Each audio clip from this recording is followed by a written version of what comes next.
తీసేది ఏం లేదు. ఈ రోజుకి కూడా తట్టుకుందంటే ఇత్తనం గొప్పతనం. కాయ సైజు కూడా చివరి దాకా ఎంత సేమ్ ఉంది. అదే రకం ఎంత కింది కాయ ఉందో పై కాయ కొస దాకా అట్లా. నా పేరు సూర్యపల్లి చేశారది. మాది భద్రాద్రి కొత్తగూడెం డిస్టిక్ టేకులపల్లి మండల్ సులభాగర్ గ్రామం అండి. ఈరోజు మా గ్రామంలో ఇండో యునైటెడ్ సీడ్ వాళ్ళది అకిరా 369 సీడు ఫీల్డే పెట్టారు. ఈ విత్తనం అనేది చాలా గుబ్బురుగాను హైట్ పెరిగి మంచిగా కాపు కూడా దగ్గర కాపును బారకాయలు కాయటం జరిగింది.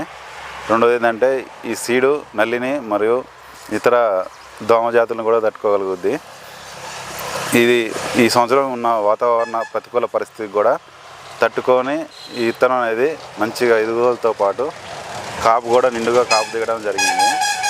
ఈ సీడ్ అనేది రైతులకు చాలా ఉపయోగకరంగాను మంచిగా ఉంటుంది. అందరూ వేసుకోదగ్గ సీడ్ ఇది అకిరా 369. సంవత్సరం ఉన్న ప్రతికూల వాతావరణ పరిస్థితులకి అన్ని రకాల తెగుళ్ళని తట్టుకొని కూడా దిగుబడి మంచిగా రావడం జరిగింది.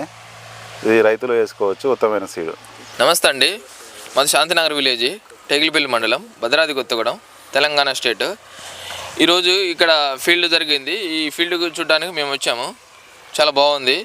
అకిరా 369 ఈ సీడ్ బాగుందండి, రైతులు వేసుకోవచ్చు. ఈ వాతావరణానికి అనుకూలంగా ఉంది. పేరు వజ్ర వెంకటేశ్వర్లు. ఫీల్డ్ చూడటానికి వచ్చినాం. అకిరా 369 చూడటానికి వస్తే బాగుంది. ఈ వాతావరణానికి తట్టుకోగల శక్తి దీనికి ఉంది. పర్వాలేదు, రైతులు వేసుకోవచ్చు. సీడ్ పేరు ఇదా అకిరా 369 అనే వెరైటీ మీరు వేసుకున్నారు. ఇండో యునైటెడ్ సీడ్స్ వారి అకిరా 369 అనే సీడ్. ఇప్పుడు మనం నిలబడ్డ సీడ్ చూస్తున్న సీడ్. అవును. ఇప్పుడు మీరు నాటిన కాడ నుంచి మొక్క ఎలా తట్టుకొని వచ్చింది అనేది? వర్షాన్ని తట్టుకుందండి, మన వర్షం తట్టుకుంది, నల్లిని తట్టుకుంది, గుబ్బని తట్టుకుంది. ఒక కాపు అయితే వచ్చిందండి ఫస్ట్, అది మొత్తం వర్షానికి రాలిపోయింది. సెకండ్ కాపు నిలబడిపోయింది. వచ్చిన కాయలు ఎలా వచ్చినాయి? తేజ ఉన్నాయా, లావు కాయలు ఉన్నాయా? లేదండి, తేజ కాయలు, సన్నకాయలు. మార్కెట్ లో ఎలా పోతుంది రేట్? అది మనం ఎస్ఎస్సీ లాగపోయింది. రెండోది, ఈ గనుపులు దగ్గర వస్తుందా, దూరం వస్తుందా? లేదండి, దగ్గర వస్తుంది. ఇప్పుడు అదే విధంగా ఇప్పుడు సాలక మధ్య దూరం ఎంత ఉంది దీనికి? ఇది 28 తీగజాతి. గతంలో చాలా సీడ్లు సాగు చేశారు కదా, ఈ వెరైటీ ఎలా అనిపించిందండి మీకు? ఇది కొద్ది పర్వాలేదండి.